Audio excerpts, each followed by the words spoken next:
गर्दाखेरि यो ठाउँमा भने अहिले चाहिँ मान्छेहरू जागिरहेको अवस्था छ र यी फलाम तातेको बेलामा एक दुई चोट हिर्काइदिनुहुन्छ भन्ने मैले अनुरोध गरिरहेको छु र खास गरिकन यो क्षेत्रको विकास चाहिँ किन गर्न चाहेको भन्ने बारेमा यद्यपि यहाँहरूले धेरै अध्ययन त गरिसक्नु भएको छ पक्कै पनि फेरि पनि थोरै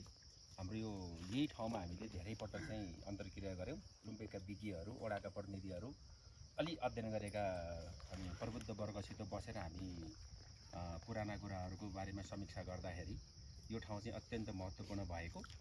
र यो ठाउँको संरक्षण चाहिँ आवश्यक भएको भन्ने टुङ्गोमा पुगेको छ यद्यपि हामीसँग लिखित रूपमा चाहिँ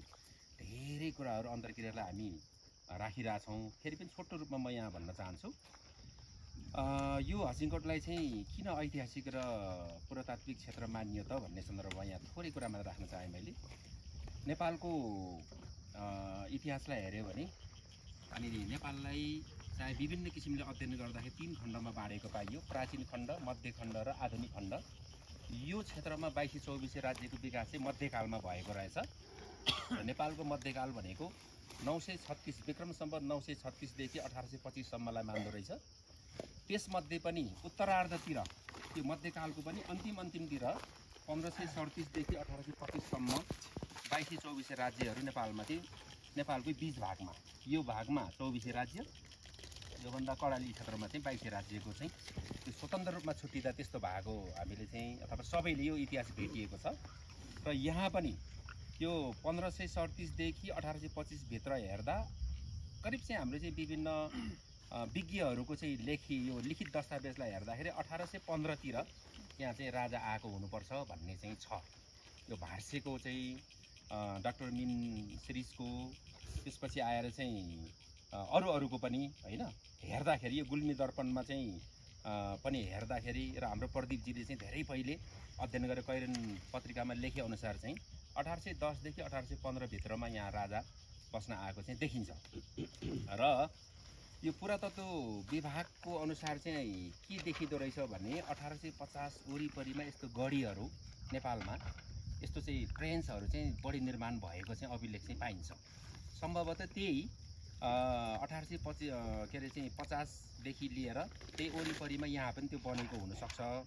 अनि हेर्दाखेरि चाहिँ भन्ने देखियो हसिङकोटको यो ट्रेन्सको अनुमान पनि त्यो बेलालाई गर्न सकिन्छ अर्को चाहिँ 24 राज्यहरू यो ठाउँमा रहेछ यहाँहरूलाई थाहा नै छ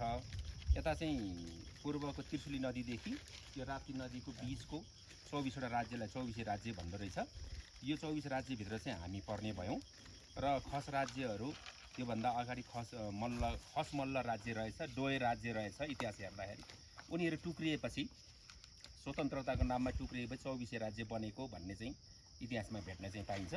जे होस् यो क्षेत्र चाहिँ अलिकति 24 राज्य हुँदा गुल्मीको मुसिकोट भन्ने यो दरबारबाट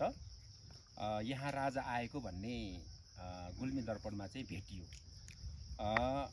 यो गुल्मीको मुसिकोट दरबारबाट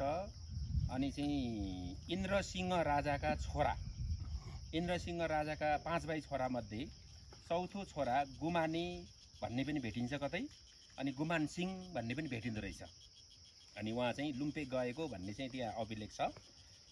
त्यो चाहिँ चाहन्छन् 1810 देखि 15 भित्रमा यहाँ आएको देखिन्छ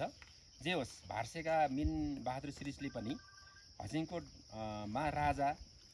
बसेको र सम्भवतः त्यहाँ क्षेत्रीय दरबार मुख्य दरबार नभएर क्षेत्रीय दरबार हो भन्ने खालको उहाँले पनि लेखेको पाइन्छ